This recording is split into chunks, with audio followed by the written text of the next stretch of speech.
Shalom Bapak Ibu semuanya. Shalom. Apa kabarnya? Luar Luar biasa. biasa, puji Tuhan. Bapak Ibu semua, hari ini adalah hari yang indah. Hari ini ada, itu juga semua karena Tuhan Yesus kita. Maka dari itu Bapak Ibu, saya ajak untuk kita bersama-sama datang kepada Tuhan. Kita bersama-sama datang untuk mengejar perkenanan Tuhan. Mari kita mengikuti Yesus Tuhan kita.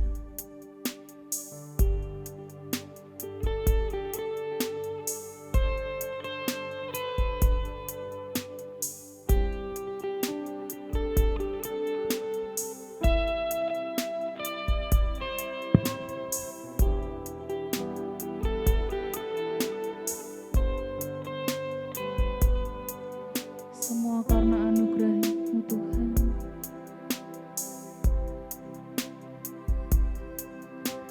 Semua karena anugerah-Mu hari ini ada.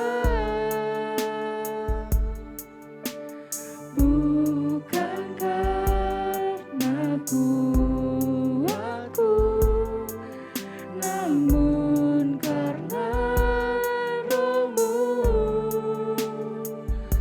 Ku bawa hatiku, penyembahanku semakin berkurang.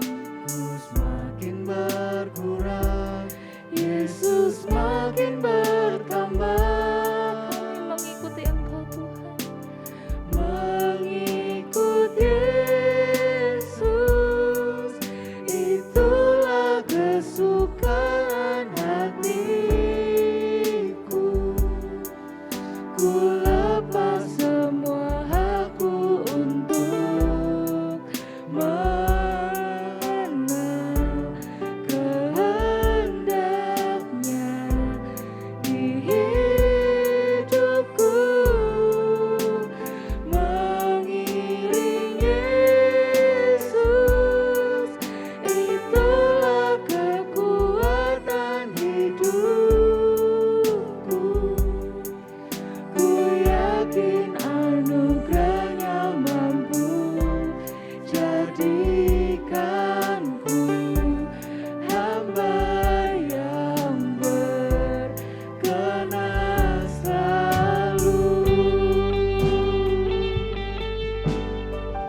Yesus.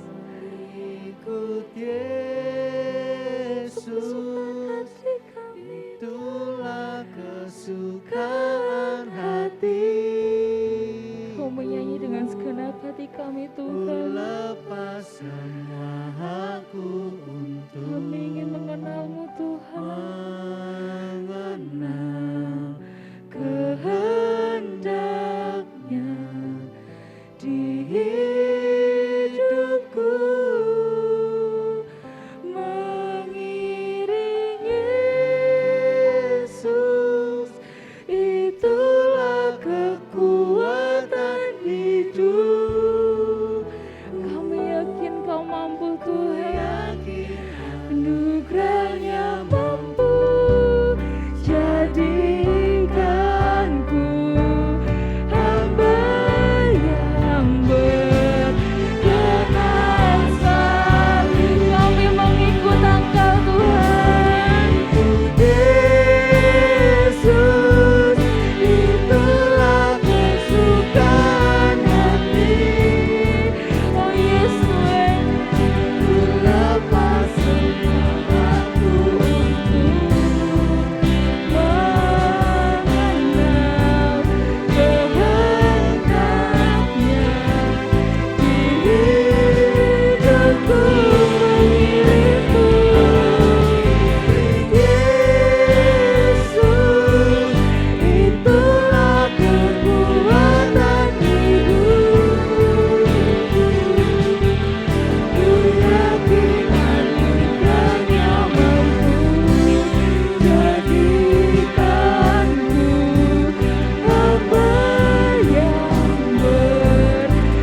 Ya Bapa, kami sangat bersyukur Tuhan untuk pagi hari ini Tuhan. Kami mau datang kepadamu Tuhan. Kami mampu mengejar hadirat-Mu Tuhan. Kami mau mengejar perkenanan-Mu ya Bapa Yesus Kristus Tuhan. Kau yang jadikan kami hamba Tuhan. Kau yang satukan hati kami ya Bapa. Kau yang siapkan hati kami Bapa untuk terus mengenal-Mu Tuhan. Kau yang ajarkan kami Tuhan cara untuk menyembah-Mu. Kau yang ajarkan kami Tuhan cara untuk mengejar hadirat-Mu, cara untuk mengikuti Engkau Tuhan. Biarlah Bapa pada hari ini Tuhan, pada ibadah ini Tuhan, hanya perkenan-Mu Tuhan yang terjadi di tempat ini Tuhan. Hanya kuasa-Mu Tuhan yang mengalir Tuhan di tempat ini ya Bapa. Biarlah Tuhan kami bisa terus memuji-Mu Tuhan, kami bisa terus menyembah-Mu Tuhan. Kau yang memberkati kami Tuhan, Kau yang membimbing setiap hati kami Tuhan. Semuanya Tuhan kami serahkan ke dalam nama-Mu Tuhan. Yang percaya mari kita sama-sama katakan amin. Boleh bersorak-sorai buat Tuhan kita. Haleluya. Shalom lagi Bapak Ibu semua. Shalom, boleh disapa dong kanan kirinya. Shalom. Shalom semuanya. Boleh dada-dada gitu. Bapak Ibu semua, kita di sini adalah satu tim. Kita di sini adalah satu pasukan untuk mengejar yang namanya perkenanan Tuhan kita. Maka dari itu, saya ajak untuk kita bangkit berdiri, kita menyanyikan pujian ini dengan segenap hati kita.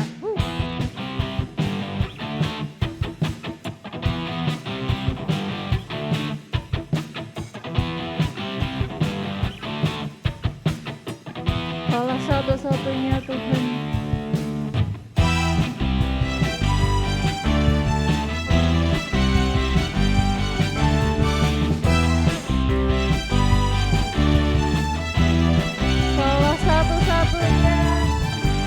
Kaulah satu-satunya sumber dari segalanya.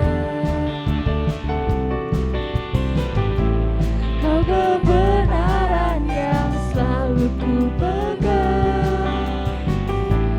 Kau keyakinanku untuk bersinar terang. Yesus Tuhanku yang berkuasa atasku, hidupku takkan sama. Ku tahu sungguh anugerah-Mu bagiku, hidupku takkan sama.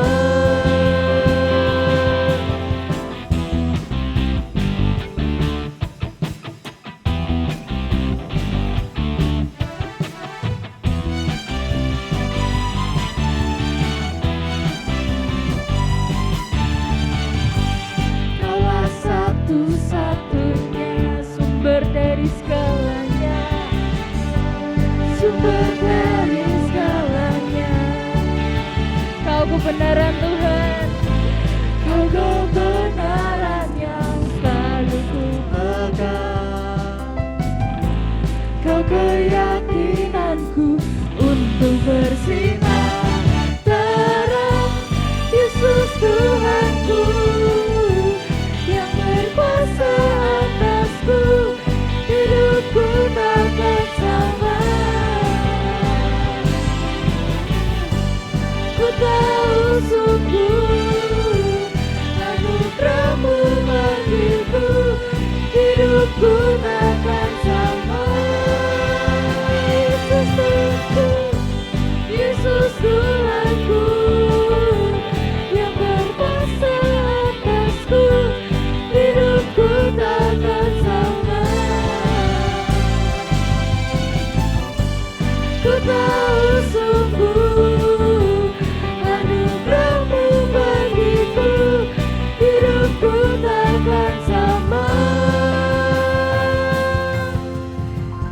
Bapak Ibu semua, Yesus adalah sumber dari segalanya.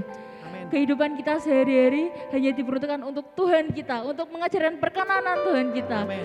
Kita harus menyenangkan hati Tuhan. Maka dari itu Bapak Ibu semua, mari kita menyanyikan lagu ini dengan segenap hati kita. Kaulah alasan untuk kami hidup Tuhan. Kaulah alasan untuk ku hidup hanya menyenangkan-Mu. Oh Yesus Tuhan, Kau alasan kami. Kaulah alasan untuk ku hidup hanya menyenangkan-Mu. Kaulah alasan untuk ku hidup hanya menyenangkan-Mu. Kaulah alasan untuk ku hidup hanya menyenangkan-Mu. Kami bernyanyi bagi-Mu Tuhan. Kaulah alasan untuk ku hidup hanya menyenangkan-Mu, Yesus. Kaulah alasan untuk ku hidup hanya menyenangkan-Mu.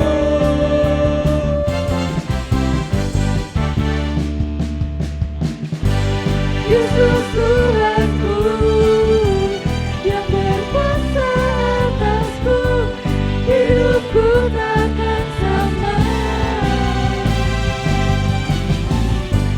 Ku tahu sungguh anugerah-Mu bagiku, hidupku takkan sama. Yesus Tuhanku, Yesus Tuhanku yang berkuasa atasku, hidupku takkan sama. Kami tahu sungguh Tuhan anugerah-Mu Tuhan. Ku tahu sungguh anugerah-Mu bagiku, hidupku takkan sama.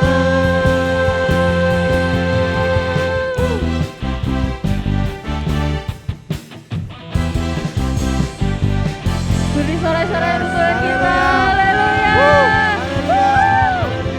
Kami hadir menghadap tata-Mu Yesus Kristus Tuhan.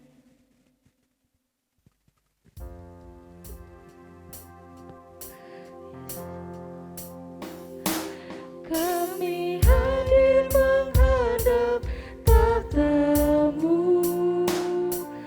bersama menyembah di rumah-Mu, agar dunia melihat kasih-Mu. Yesus, Kau Raja, teguhkan kami satu.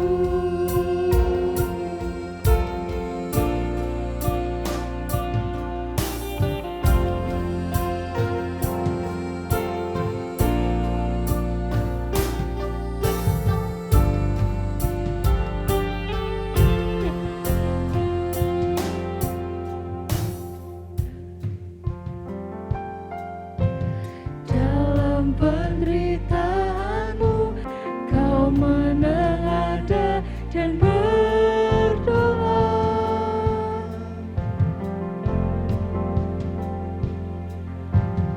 agar kami bersatu seperti Bapa dan Engkau satu.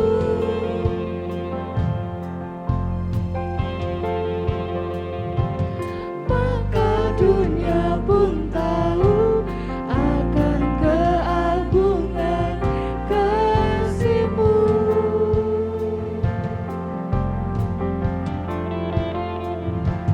dan betapa besar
Yesus kau Raja, teguhkan. Yesus kau Raja, Yesus kau Raja, teguhkan. Yesus kau Raja, Yesus kau Raja, teguhkan kami satu. Haleluya Tuhan, Kau Raja kami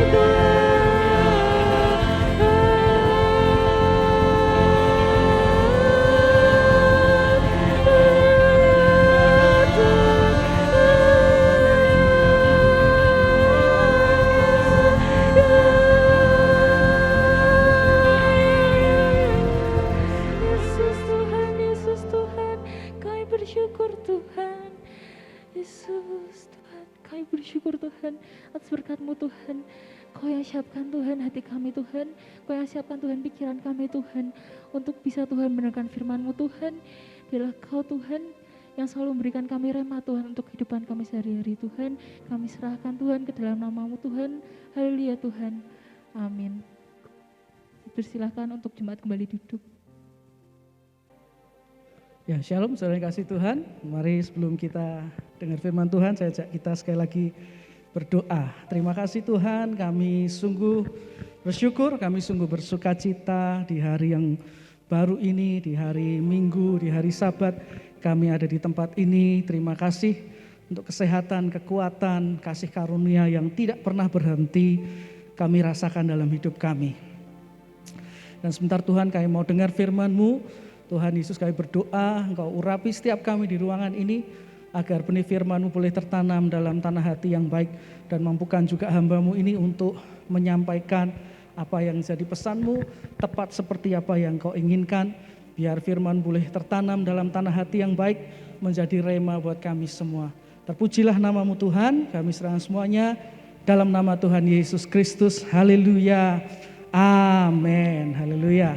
Ya, haleluya. Terima kasih untuk hari ini, kita bersyukur Tuhan baik dalam hidup kita. Saya kasih Tuhan, berapa banyak Anda datang hari ini dengan penuh sukacita?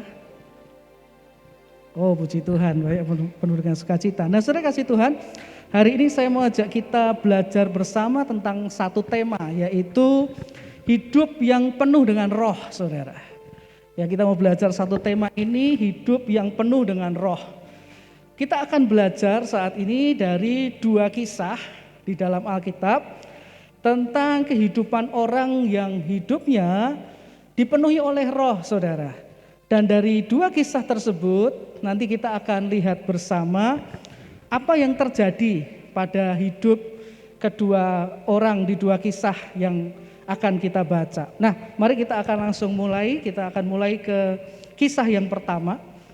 Mari kita buka Alkitab kita di Lukas pasal yang kedua, ayat yang ke-25 sampai yang ke-30, saudara. Lukas pasal yang kedua, ayat 25 sampai ayat yang ke-30. Firman Tuhan berkata demikian, adalah di Yerusalem seorang bernama Simeon. Ia seorang yang benar dan saleh, yang menantikan penghiburan bagi Israel. Roh Kudus ada di atasnya. Terjemahan lain mengatakan dengan ia penuh dengan Roh Kudus, saudara. Ayat 26, dan kepadanya telah dinyatakan oleh Roh Kudus bahwa ia tidak akan mati sebelum ia melihat Mesias, yaitu dia yang diurapi Tuhan. 27, ia datang ke bait Allah oleh Roh Kudus. Ketika Yesus anak itu dibawa masuk oleh orang tuanya untuk melakukan kepadanya apa yang ditentukan hukum Taurat. Ia menyambut anak itu dan menatangnya sambil memuji Allah. Katanya, sekarang Tuhan, biarkanlah hamba-Mu ini pergi dalam damai sejahtera sesuai dengan firman-Mu. Ayat 30, sebab mataku telah melihat keselamatan-Mu. Nah, kisah pertama ini tentang orang yang dipenuhi oleh roh, saudara. Ini seorang yang sudah sangat tua. Ini biasanya dibahas ketika menjelang Natal atau waktu Natal, saudara, karena orang bernama Simeon ini ketemu dengan bayi Yesus yang usianya sekitar 8 hari ya saudara. Firman Tuhan mengatakan dia dipenuhi oleh Roh Kudus dan dia dibawa oleh Roh Kudus untuk bertemu dengan juru selamat dunia, yaitu bayi Tuhan Yesus Kristus. Nah, ini kisah yang pertama. Saya percaya mungkin semua dari kita pernah baca kisah ini saudara. Nah, sekarang mari kita akan lihat, kita akan membaca kisah yang kedua tentang orang yang penuh roh. Masih di kitab Lukas, tapi sekarang kita akan baca di Lukas pasal 8, ayat yang ke-27 sampai yang ke-31. Oke, firman Tuhan berkata demikian. Setelah Yesus naik ke darat, datanglah seorang laki-laki dari kota itu menemui dia. Orang itu dirasuki oleh setan-setan, dan sudah lama ia tidak berpakaian dan tidak tinggal dalam rumah, tetapi dalam pekuburan. Ketika ia melihat Yesus, ia berteriak, lalu tersungkur di hadapannya, dan berkata dengan suara keras, "Apa urusanmu dengan aku, hai Yesus anak Allah yang maha tinggi? Aku memohon kepadamu supaya engkau jangan menyiksa aku." Ia berkata demikian sebab Yesus memerintahkan roh jahat itu keluar dari orang itu. Karena sering roh itu menyeret-nyeret dia, maka untuk menjaganya, ia dirantai dan dibelenggu. Tetapi ia memutuskan segala pengikat itu dan ia dihalau oleh setan itu ke tempat-tempat yang sunyi. Dan Yesus bertanya kepadanya, "Siapakah namamu?" Jawabnya, "Legion," karena ia kerasukan banyak setan. Kisah yang kedua, ini juga menceritakan tentang seseorang di daerah Gerasa yang penuh dengan roh hidupnya saudara. Tapi kalau Simeon tadi penuh dengan Roh Kudus, yang ini penuh dengan roh jahat. Dari mana kita tahu bahwa orang ini penuh dengan roh jahat? Dari ayat terakhir. Ketika Yesus bertanya, "Siapa namamu?" Orang ini berkata, "Aku adalah Legion." Legion itu adalah satuan tentara Romawi yang jumlahnya antara 2.000 sampai dengan 6.000 pasukan, saudara. Jadi bisa bayangkan kalau ada satu orang dirasuk satu setan aja, sudah jadi masalah. Ini ada satu orang dirasuk antara 2.000 sampai 6.000 orang. Itu untel-untelannya kayak apa saudara? Ya, di dalam orang itu penuh itu ribuan setan. Nah saudara kasih Tuhan, dari dua kisah orang yang penuh dengan roh ini, kita akan bisa membandingkan, kita akan bisa mempelajari apa yang terjadi dengan hidup mereka. Sama-sama penuh roh, satu penuh Roh Kudus, satu penuh roh setan. Nah kalau kita membaca dua kisah tadi, ya kalau Anda mungkin mau baca secara lengkap di rumah, kita akan menemukan satu hal begini saudara, yaitu bahwa roh yang di dalam seseorang itu akan menentukan arah hidup orang itu saudara. Sekali lagi, roh yang di dalam seseorang itu akan menentukan arah kehidupan orang itu. Karena itu kita penting ngerti ini saudara. Karena roh apa yang ada di dalam hidup kita, itu akan menentukan arah hidup kita itu nanti kemana. Dua orang ini punya arah hidup yang sangat berbeda. Kenapa? Dipengaruhi oleh roh yang ada di dalam mereka saudara. Mari kita akan lihat bersama ya perbedaannya seperti apa. Perhatikan, kita akan belajar dari hidup Simeon dulu. Kembali ke Lukas 2 tadi ayat yang ke-25. Lukas 2 ayat 25, di sana dikatakan adalah di Yerusalem seorang bernama Simeon. Ia seorang yang benar dan saleh, yang menantikan penghiburan bagi Israel. Roh Kudus ada di atasnya. Saudara yang dikasih Tuhan, jika kita lihat hidup Simeon, hidupnya Simeon itu penuh dengan nuansa Roh Kudus, saudara. Ya, karena kalau kita baca kisah hidupnya Simeon itu cuma diceritakan 5 ayat. Tetapi dalam 5 ayat itu berkali-kali kata Roh Kudus itu muncul. Padahal hidupnya cuma diceritakan 5 ayat, saudara. Itu pun sudah tua. Ya, tapi dalam 5 ayat itu kata Roh Kudus diulang-ulang. Ini orang yang penuh dengan Roh Kudus. Dan dari kisah hidup Simeon, kita bisa lihat beberapa hal kalau hidup seseorang itu dipenuhi dengan Roh Kudus. Ya, kita bisa lihat beberapa hal tentang orang yang hidupnya penuh dengan Roh Kudus. Yang pertama, seperti yang dikatakan ayat tadi tentang Simeon, yaitu Roh Kudus ada di atasnya, saudara. Roh Kudus ada di atasnya. Orang, saudara, yang penuh Roh Kudus, itu Roh Kudus pasti ada di atasnya. Artinya apa? Tidak sejajar, tidak di bawah dia. Artinya Roh Kudus menjadi tuan, menjadi pemimpin, menjadi atasan dalam hidup orang itu. Seperti dalam kisah ini kita baca Simeon. Nah, ciri ini juga akan jadi ciri anak Tuhan kalau dia penuh dengan Roh Kudus. Yaitu posisi Roh Kudus itu ada di atasnya, jadi pemimpinnya, jadi tuannya, jadi atasan dia, saudara. Tidak sejajar apalagi di bawahnya, saudara. Saudara, kalau Anda baca ada satu kisah dalam Alkitab, seorang yang namanya Saul. Kalau Anda baca kisah hidupnya, di awal ceritanya dikatakan Saul ini dipenuhi dengan Roh Kudus. Tapi kalau Anda kemudian baca terus kisahnya, kita akan menemukan bahwa posisi Roh Kudus tidak lagi di atasnya. Dia memberontak, dia melawan Roh Kudus. Dan ketika posisi Roh Kudus tidak lagi di atas, pada saat itu juga Saul tidak lagi penuh dengan Roh Kudus. Jadi saudara kasih Tuhan, tidak mungkin seseorang penuh dengan Roh Kudus jika ia tidak mau posisi Roh Kudus ada di atasnya. Ya, tidak mungkin orang penuh dengan Roh Kudus kalau dia tidak mau hidup di bawah Roh Kudus. Kalau dia ngelawan terus sama Roh Kudus, nawar terus, saudara, orang itu tidak bisa penuh dengan Roh Kudus. Lalu hal kedua yang kita bisa lihat tentang Roh Kudus, tentang hidup yang penuh dengan Roh Kudus dari Simeon, ada di Lukas 2 ayat yang ke-26. Bisa dikatakan, dan kepadanya telah dikatakan oleh Roh Kudus bahwa ia tidak akan mati sebelum ia melihat Mesias, yaitu dia yang diurapi Tuhan. Ciri kedua, orang yang penuh dengan Roh Kudus adalah Roh Kudus akan membawa dia, orang itu, untuk melihat Yesus dalam hidupnya ketika dia ada di dunia ini. Artinya saudara, dalam keluarganya, dalam pekerjaannya, dalam hidupnya sehari-hari, ia akan sering melihat Tuhan Yesus bekerja, campur tangan, melakukan sesuatu sehingga dia punya banyak pengalaman dengan Tuhan, saudara. Itu ciri kedua. Ciri yang ketiga, di Lukas 2 ayat yang ke-27. Di sana dikatakan ia datang ke bait Allah oleh Roh Kudus ketika Yesus anak itu dibawa masuk oleh orang tuanya untuk melakukan kepadanya apa yang ditentukan hukum Taurat.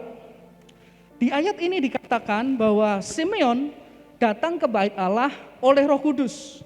Terjemahan lain mengatakan dia dipimpin oleh Roh Kudus atau digerakkan oleh Roh Kudus untuk datang ke bait Allah, datang ke rumah Tuhan, datang ke tempat di mana Tuhan bertahta dan berada, saudara.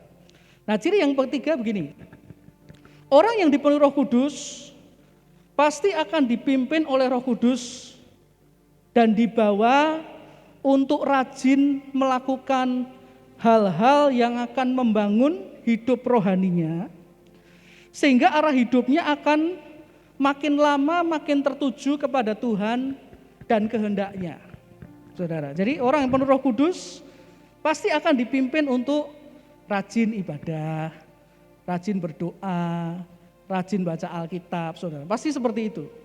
Supaya kehidupan rohaninya terbangun, sehingga arah hidupnya akan makin lama makin tertuju kepada Tuhan dan kehendaknya. Karena itu jangan heran orang yang makin penuh dengan Roh Kudus makin lama makin ingin hidup dituntun oleh Roh Kudus, saudara. Meskipun dia pinter, meskipun dia kaya, tapi kalau dia makin dipenuhi oleh Roh Kudus, makin lama dia makin ingin dituntun oleh Roh Kudus, seperti yang dialami oleh Simeon. Mengapa demikian? Karena makin ia penuh dengan Roh Kudus, dia makin menyadari dan mengingini hidup menyenangkan hati Tuhan. Dia makin mengingini hidup dalam kehendak Tuhan. Karena itu orang seperti ini akan pasti membangun persekutuan dengan Tuhan, dengan kesadaran, saudara. Karena dia penuh dengan Roh Kudus, dia dibawa untuk terus mengenal Tuhan, arah hidupnya adalah kepada Tuhan dan kepada kehendak Tuhan. Ya, ini dari sisi hidup Simeon yang dipenuhi dengan Roh Kudus. Lalu bagaimana dengan orang Gerasa tadi yang hidupnya dipenuhi dengan roh jahat? Nah, tadi kita baca di Lukas 2 ayat 27 tentang hidupnya si Simeon. Sekarang kita akan lihat ke Lukas 8 ayat yang ke-27. Tadi Lukas 2 ayat 27, sekarang kita lihat Lukas 8 ayat 27. Setelah Yesus naik ke darat, datanglah seorang laki-laki dari kota itu menemui dia. Orang itu dirasuki oleh setan-setan, dan sudah lama ia tidak berpakaian dan tidak tinggal di dalam rumah, tetapi di dalam pekuburan. Saudara kasih Tuhan, kalau kita perhatikan di sana dikatakan bahwa orang Gerasa ini dibawa oleh setan-setan untuk tinggal di pekuburan. Nah, Bapak Ibu sekalian, keadaan orang Gerasa pada waktu kisah ini terjadi, itu sebetulnya dia betul-betul ada dalam keadaan yang sangat najis, saudara. Ya, waktu Yesus mendatangi dia, orang ini ada dalam keadaan yang sangat najis. Mengapa demikian? Paling tidak ada 3 alasan. Yang pertama, bagi orang Yahudi, kalau kena mayat itu najis. Bagi orang Yahudi, hukum Yahudi, kena mayat itu najis. Ya, Alkitab juga mencatat menurut hukum Taurat bilangan 19 ayat 11 sampai 14, tidak usah dibaca saudara. Ini menjelaskan tentang orang yang bersentuhan dengan mayat, ya, atau kena dengan mayat. Nah, kata kena dengan mayat atau kalimat kena dengan mayat, bersentuhan dengan mayat, itu para rabi Yahudi mendefinisikan juga dengan bersentuhan dengan hal-hal yang masih berhubungan dengan orang mati tersebut. Yakni tempat tidur yang dia pakai untuk jasadnya, bantal yang dipakai, dan juga kuburannya, saudara. Jadi secara hukum Yahudi, orang yang tinggal di pekuburan itu adalah orang yang najis. Karena dia bersentuhan dengan hal-hal yang masih ada hubungannya dengan orang mati, saudara. Kondisinya najis. Kedua, daerah Gerasa ini daerah yang terpisah dari orang Yahudi. Kenapa? Karena ini daerah najis. Taunya dari mana daerah najis? Karena di sana ada peternakan babi, saudara. Ya, peternakan babi. Buat orang Yahudi zaman itu, babi itu najis, saudara. Terdapat peternakan babi yang tergolong sebagai hewan najis bagi orang Yahudi. Nah, kenapa kok ada orang piara babi, saudara? Padahal ini orang Yahudi kok piara babi, saudara. Jadi pada masa itu babi dipelihara untuk dikonsumsi, tapi bukan orang Yahudi yang konsumsi. Yang konsumsi adalah orang Roma. Nah, kalau ada orang Yahudi pelihara babi, itu sebenarnya sudah salah, saudara. Dia sudah najis. Apalagi dia mensuplai bagi orang Roma. Ini musuh orang Israel, saudara. Jadi najisnya 2 kali, saudara. Jadi orang ini sudah tinggal di pekuburan, itu tempat itu secara hukum Yahudi najis. Dia tinggal di daerah yang najis, saudara. Karena ada peternakan babi di situ. Itu alasan kedua. Alasan ketiga, kalau Anda baca di sana dikatakan roh setan ini diterjemahkan dengan unclean spirit dalam bahasa Inggris. Unclean spirit itu apa? Roh kenajisan, saudara.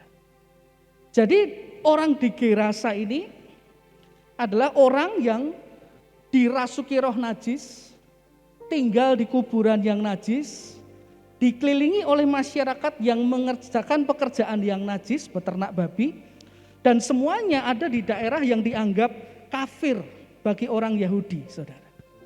Jadi orang ini betul-betul ada dalam keadaan yang najis.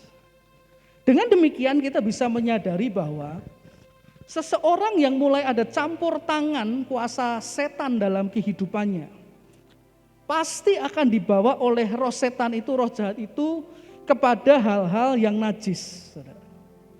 Dan kalau makin penuh setan dalam hidupnya, biasanya keadaannya bisa sama seperti orang Gerasa tadi. Yaitu dikatakan sudah lama tidak berpakaian, ya Lukas 8:27 tadi, sudah lama tidak berpakaian dan tidak tinggal dalam rumah tetapi di dalam pekuburan, saudara. Nah, kalimat ini bisa kita artikan beberapa hal. Pertama, dia sudah lama. ada dalam keadaannya itu. Dia sudah lama tinggal dalam hidup yang najis di hadapan Tuhan. Bayangkan, orang seperti ini hidupnya najis. Waktu ketemu dengan Tuhan Yesus, dia berkata apa? Memanggil Yesus anak Allah yang maha tinggi, saudara. Manggilnya Yesus masih anak Allah yang maha tinggi, tapi hidupnya najis. Nah ini kan gawat kalau ada anak Tuhan seperti ini. Manggilnya Yesus masih Tuhan, masihnya Yesus masih Allahku, juru selamatku, tapi hidupnya najis.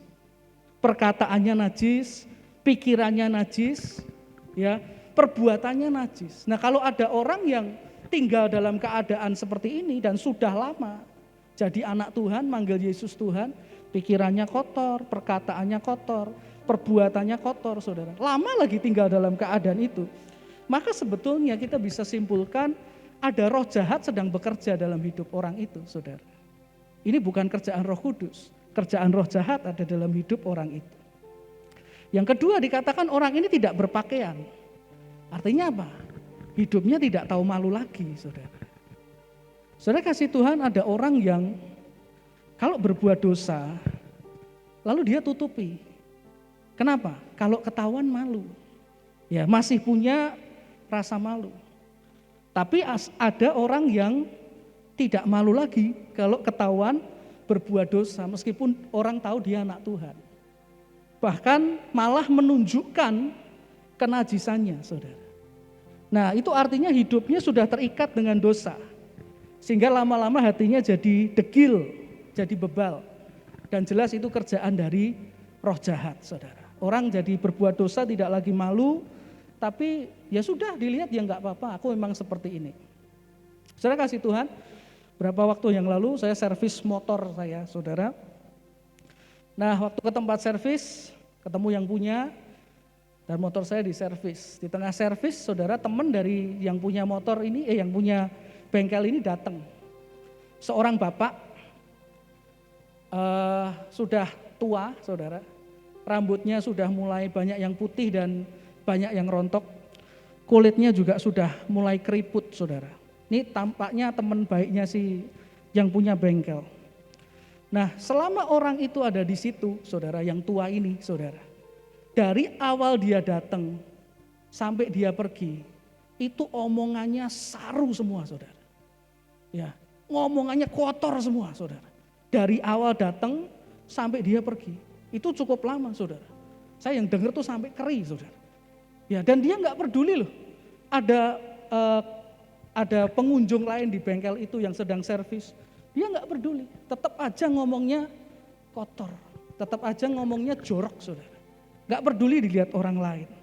Nah kalau ada yang seperti ini jelas kerjaan roh jahat. Saya berharap tidak ada anak Tuhan yang kayak gini, saudara. Ya anak Tuhan, orang Kristen, tapi kalau ketemu temannya, omongannya najis, saudara. Omongannya jorok, saudara. Pikirannya juga seperti itu. Lalu dikatakan dia lama tidak di rumah. Artinya gini, orang yang dalam hidupnya ada pengaruh kerja dari roh jahat, biasanya susah untuk menyadari kebenaran. Bahkan bisa jadi ia melihat yang benar jadi salah, yang salah jadi benar, saudara. Seperti orang Gerasa tadi, punya rumah tidak dianggap tempat tinggal, tapi dia malah tinggal di mana? Di kuburan, saudara. Yang harusnya bukan tempat tinggal, yang harusnya tempat yang najis, malah dia pakai sebagai tempat tinggal, saudara. Jadi jika seseorang ada dalam keadaan yang dipengaruhi atau lebih mengerikan lagi sampai dikuasai atau dipenuhi oleh roh jahat, maka arah hidupnya pasti akan dibawa kepada hal-hal yang jahat seperti kenajisan, saudara. Nah, saudara kasih Tuhan, jika arah hidupnya berbeda, tentu akhir hidupnya berbeda. Ya, kalau arah hidupnya beda, tentu akhir hidupnya akan berbeda. Jika kita bandingkan dua kisah tadi, kita akan lihat perbedaan yang nyata di akhir kehidupan dua kisah ini. Yang pertama, coba kita lihat, saudara, Simeon dituntun oleh Roh Kudus untuk bertemu dengan juru selamat dunia. Ya, dia penuh dengan Roh Kudus. Di akhir hidupnya dia dibawa oleh Roh Kudus untuk berjumpa dengan Tuhan Yesus. dengan juru selamat dunia. Dan setelah bertemu dengan Yesus, ini menarik sekali. Dia berkata seperti ini di Lukas 2 ayat 29 sampai yang ke-30. Lukas 2, 29 sampai 30. Dia berkata, sekarang Tuhan, biarkanlah hamba-Mu ini pergi dalam damai sejahtera sesuai dengan firman-Mu, sebab mataku telah melihat keselamatan-Mu. Apa arti perkataan Simeon ini, saudara? Dia berkata, Tuhan, sekarang biarkan aku mati. Tuhan, sekarang aku pulang. Tuhan, sekarang weslah Tuhan, mati aja. Ya, mati aja dalam damai sejahtera. Sebab aku sudah lihat keselamatan-Mu. Seumur hidup aku sudah ngalami Engkau, aku sudah ngerasain Engkau, aku sudah mbok tuntun, aku sudah merasakan janji-janji Tuhan. Sekarang tiba waktunya Tuhan, aku tinggal bersama dengan Engkau. Pulang Tuhan, pulang Tuhan. Ya mati aja enggak apa-apa. Yang penting aku bisa tinggal dengan Engkau selama-lamanya. Jadi akhir orang yang hidup dengan yang hidupnya penuh dengan Roh Kudus itu dibawa masuk ke dalam keselamatan. Kalaupun dia menghadapi kematian dalam akhir hidupnya, dia menghadapinya dengan sukacita, saudara. Karena dia tahu hidupnya sudah ngalami Tuhan. Hidupnya sudah penuh dengan Roh Kudus. Dan kalaupun dia tinggalkan dunia, dia akan tinggal bersama dengan Tuhan Yesus. Nah, sementara si Gerasa tadi dikatakan bahwa dalam hidupnya dia diseret dan dihalau oleh roh jahat, saudara. Ya, dibawa ke tempat yang sunyi oleh roh jahat. Untuk apa dia dibawa ke tempat yang sunyi oleh roh jahat? Saya ajak kita baca satu ayat di Markus 5, ayat yang ke-5. Ini kisah yang sama, dituliskan dalam kitab yang berbeda, saudara, di kitab Markus. Dan di sana ada kalimat yang melengkapi kisah ini, saudara. Markus 5 ayat 5. Siang malam ia berkeliaran di pekuburan dan di bukit-bukit sambil berteriak-teriak dan memukuli dirinya dengan batu. Setan membawa orang Gerasa untuk memukuli dirinya dengan batu. Kalau dalam bahasa Indonesia cuma dijelaskan memukuli dirinya dengan batu. Itu terjemahan aslinya sebetulnya adalah memukuli dirinya dengan batu yang lancip. Jadi tiap kali dia pukul badannya itu robek, saudara. Tiap kali dia pukul kepalanya darah keluar, saudara. Sekarang coba saudara, saya tanya kepada saudara, kalau ada seseorang pukul dirinya sampai luka, terjemahan lain mengatakan sampai remuk, lama-lama mati enggak, saudara? Mati enggak? Mati, saudara. Ya, orang batu pukul dak gitu. Enggak bisa nguasai, pukul terus sampai berdarah-darah. Lama-lama mati ini orang, saudara. Ya, saudara, lama-lama mati. Puji Tuhan hari itu Yesus datang, saudara. Kalau tidak, orang ini pasti sudah dibinasakan oleh roh-roh jahat tadi. Nah, inilah bahayanya kalau kita biarkan ada mungkin sisi dalam hidup kita yang dipengaruhi oleh roh jahat, saudara. Karena kalau orang sudah dipengaruhi oleh roh jahat, sampai dia dikuasai roh jahat, dia nggak sadar, tiba-tiba hidupnya sudah remuk, saudara. Tiba-tiba hidupnya sudah luka, tiba-tiba hidupnya sudah binasa. Ya, ada orang-orang yang menikmati dosa, tanpa sadar tiba-tiba dirinya hancur, saudara. Tanpa sadar tiba-tiba keluarganya hancur. Tanpa sadar tiba-tiba ekonominya hancur. Tiba-tiba kesehatannya hancur. Tiba-tiba imannya hancur. Tiba-tiba binasa. Matinya dalam dosa, saudara. Jadi orang yang hidup dipenuhi oleh roh jahat akan dibawa untuk menuju kepada kebinasaan di dalam kehidupannya. Saudara kasih Tuhan, minggu ini Tuhan kasih rema ini supaya kita belajar tentang apa yang akan terjadi kalau hidup kita dipenuhi oleh Roh Kudus dan jangan sampai dipenuhi oleh roh jahat. Nah, tidak kebetulan hari Rabu kemarin GBI Perwil Semarang itu mengadakan satu seminar tentang okultisme, ya, tentang pelepasan dari roh setan. Saya datang di sesi 1, saudara, dan dalam seminar itu dibahas tentang satu hal yang menarik, saya mau bagi buat saudara. yaitu yang namanya dibahas tentang 7 jenderal setan. Ini bukan manusia, saudara, tapi ini adalah 7 pemimpin setan yang pengaruhnya itu paling kuat. Mereka ini disebut juga dengan the fallen angels atau malaikat-malaikat yang telah jatuh, saudara. Dan mereka ini ada 7, ini jenderal setan, ada 7 roh yang merupakan jenderal setan. Nah, kita akan lihat siapa mereka dan saudara bisa bayangkan kalau roh ini sampai mimpin hidup seseorang. Yang pertama, saudara pasti pernah dengar nama Lucifer. Ini termasuk salah satu dari 7 itu. Lucifer. Lucifer ini adalah roh jahat, yaitu roh kesombongan. Atau bahasa Inggrisnya pride, saudara. Ini adalah yang menyebabkan seseorang menjadi sombong, tinggi hati, ingin dipuji, saudara. Dan kejarnya yang dia dalam hidupnya yang dia kejar adalah pujian bagi dirinya. Mengejar pengakuan, mengejar pujian bagi diri sendiri. Nah, saudara bayangkan kalau ada orang sampai dikuasai oleh Lucifer. Dia akan bekerja keras supaya bisa menyombongkan diri. Dia akan kerja keras ya supaya bisa sombong, saudara. Dia akan kerja keras supaya orang ketemu dia hormat. Dan waktu orang hormat, dia puas. Dia akan kerja lebih keras supaya orang lebih hormat lagi sama dia. Waktu orang hormat sama dia, bahkan mungkin sampai nyembah-nyembah, saudara, dia senang. Itu Lucifer, saudara. Roh kesombongan. Yang kedua, ini saudara pasti juga pernah dengar. Ada roh setan, jenderal setan namanya Mammon. Apa ini, saudara? Roh keserakahan. Bahasa Inggrisnya adalah greed. Ini adalah golongan orang yang cinta harta, memburu harta, dan tidak pernah puas dengan harta duniawi. Makanya orang seperti ini selalu merasa kurang, termasuk kurang bersyukur. Ya, nggak pernah bersyukur karena dia selalu merasa kurang. Harta lebih. Sudah banyak pun dia kurang, saudara. Itu namanya roh Mammon. Kalau ada orang yang seperti ini, kalau Anda pernah ketemu orang seperti ini, itu roh yang bekerja namanya roh Mammon. Yang ketiga, roh ini namanya Leviathan. Kalau dalam Alkitab dijelaskan sebagai naga laut. Ini roh apa? Ini roh keserakahan, saudara. Roh keserakahan. Ini juga digambarkan sebagai naga yang mulutnya itu sangat besar. Disebut sebagai pintu neraka. Ya, saudara. Roh kecemburuan, bahasa Inggrisnya adalah jealousy atau envy, saudara. Ini orang yang sering iri dengan orang lain. Orang itu kok lebih diberkati dari saya? Orang itu kok lebih hebat ya? Keluarganya kok lebih ini ya? Enak ya hidupnya ya? Saya nih, harusnya jadi kayak dia.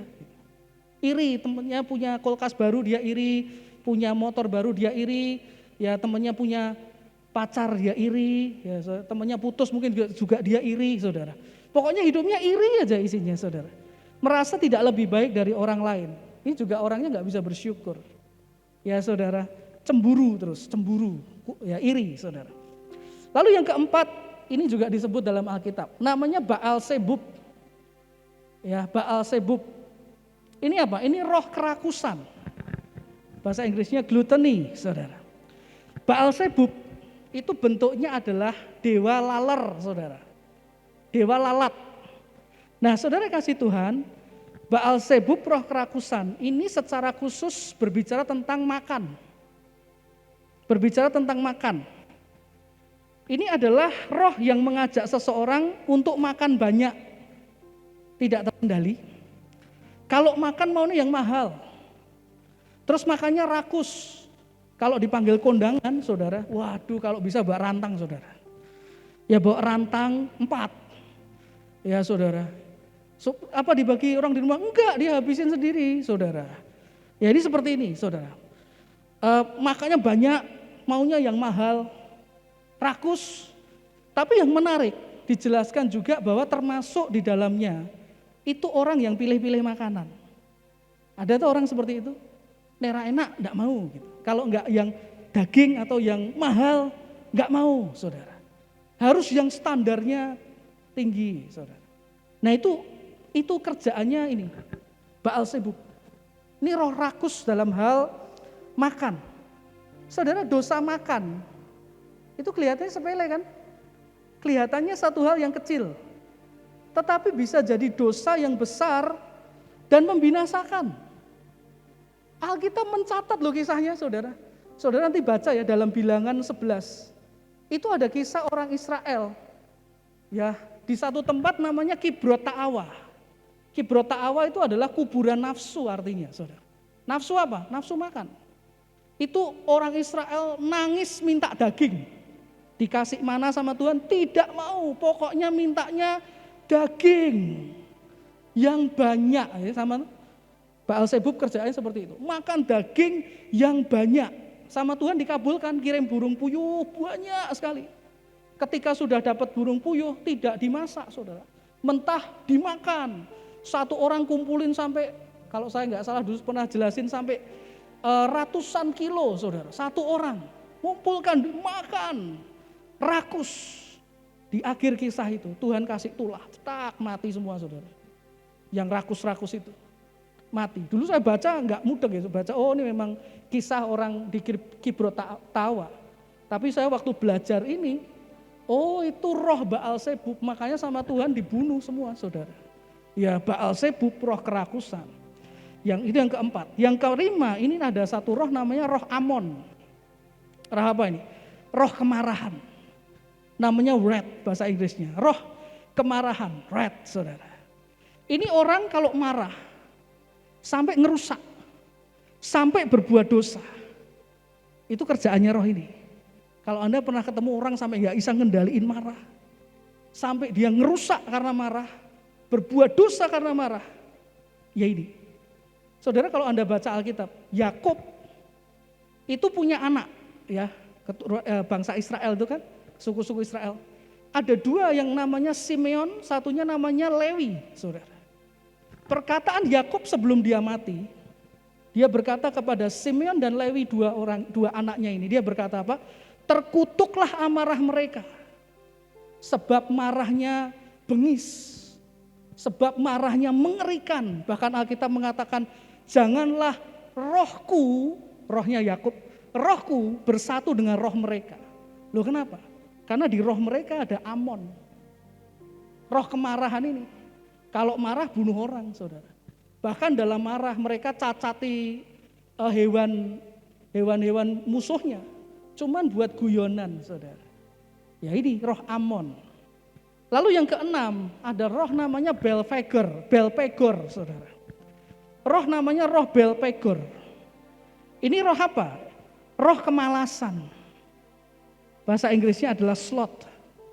Kalau Anda sering dengar mager, nah roh mager tuh ini, Belpegor, saudara. Ini buat orang jadi malas kerja, saudara. Malas sekolah, malas kuliah. Tentu saja di dalamnya malas doa, malas baca firman, ya, malas ibadah, saudara. Kalau cari Tuhan aras-arasen. Jadi saudara kasih Tuhan, saya nggak tahu loh dengan hidup saudara. Tapi kalau ada anak Tuhan yang hari-hari ini sedang malas banget cari Tuhan, saudara harus tahu saudara berhadapan dengan siapa. Salah satu jenderalnya setan sedang ngincer saudara. Namanya Belpegor ini. Ya saudara kasih Tuhan, kita tahu itu. Nah yang ketujuh, ini roh namanya Asmodeus. Asmodeus itu apa? Roh nafsu birahi, atau dalam bahasa Inggrisnya disebut dengan lust. Ini roh yang sebabkan perzinahan. Jadi kalau ada anak Tuhan, pikirannya kotor terus saudara, sukanya cabul, zina. Nah ini rohnya, Asmodeus namanya saudara. Roh nafsu birahi. Ini sebabkan perzinahan, percabulan, keterikatan dengan seksualitas, kelainan orientasi seksualitas seperti LGBT, dan juga kebejatan atau kejahatan secara seksual. Nah penyebabnya ini, Asmodeus.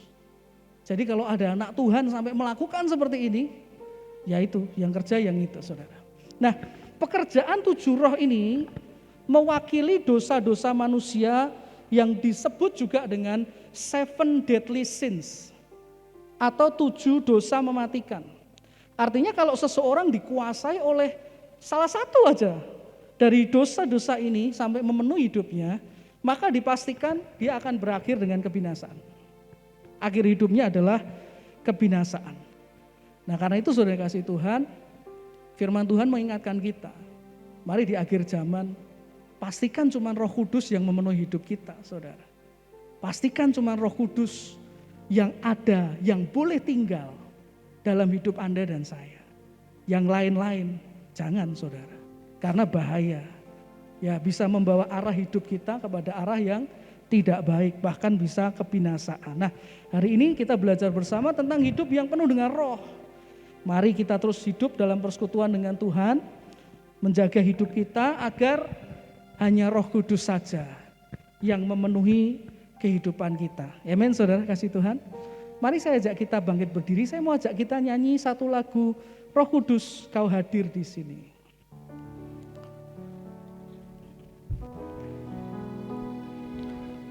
Mari jadikan lagu ini doa kita ya saudara, pagi hari ini.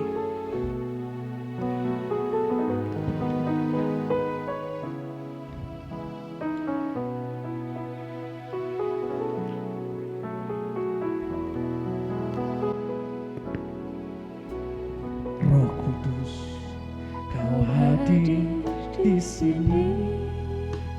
Yesus, Roh Kudus, Ku mengasihimu.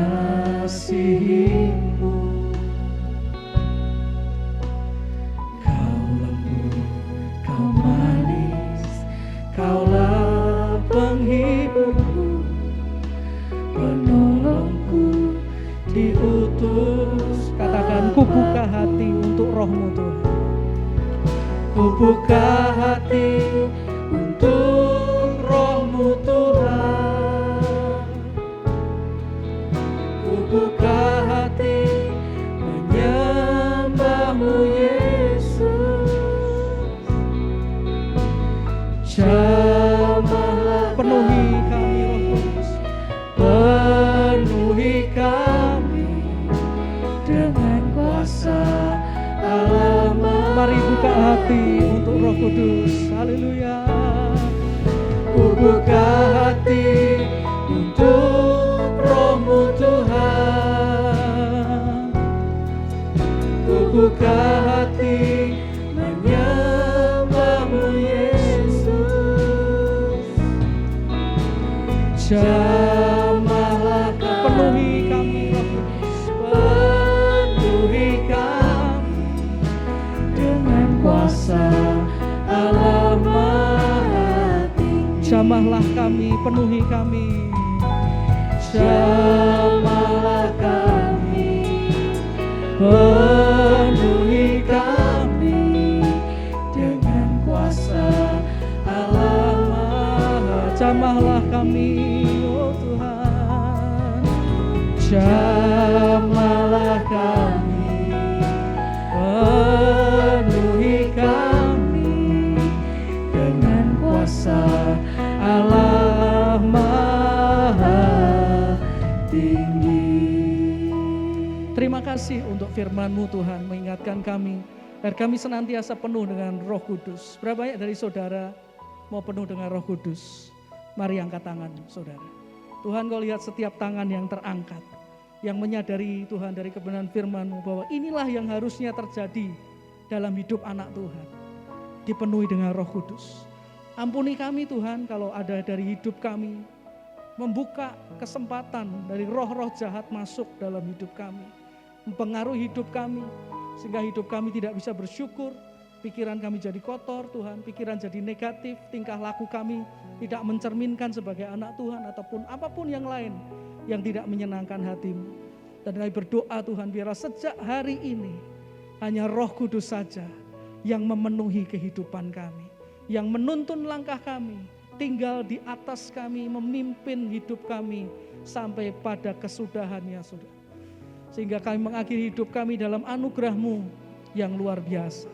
Terima kasih Tuhan, biar firman boleh jadi rema buat kami semua. Kami semua di dalam nama Tuhan Yesus Kristus. Haleluya. Amin. Silakan duduk kembali saudara. Shalom Bapak Ibu yang dikasih Tuhan. Kita bersyukur buat anugerah Tuhan kalau hari ini kita boleh kembali berkumpul di tempat ini untuk kita boleh mengadakan ibadah secara onsite.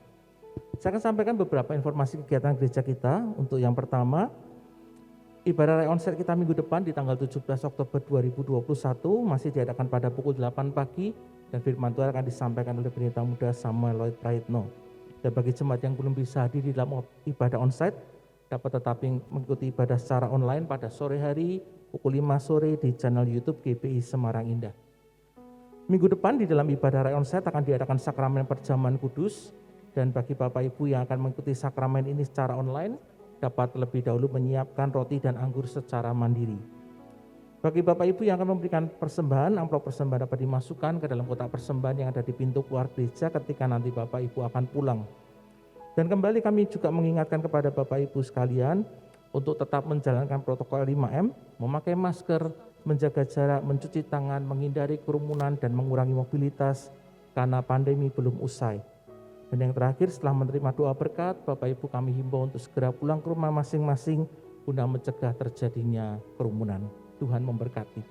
Mari kita akan mengakhiri ibadah kita hari ini dengan menerima doa berkat, dan saya mengundang Bapak Ibu bisa bangkit berdiri bersama-sama. Bapa di dalam surga, kami bersyukur kepadamu Tuhan buat firman yang boleh Hamba bagikan pada kami saat ini, yang mengingatkan kami semua Tuhan, untuk kami sebagai anak-anak Tuhan yang hidup di akhir zaman, kami perlu Tuhan untuk memiliki hidup yang dipenuhi dengan Roh Kudus-Mu, yaitu Roh kebenaran yang memimpin kami Tuhan, untuk kami terus berjalan mencapai tujuan akhir yang Kau sediakan bagi kami semua.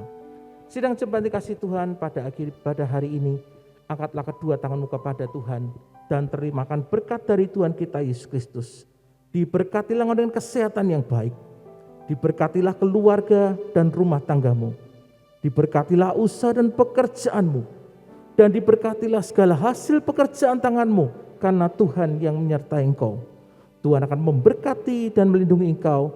Tuhan menyinari engkau dengan wajah-Nya dan memberikan kepadamu kasih karunia-Nya.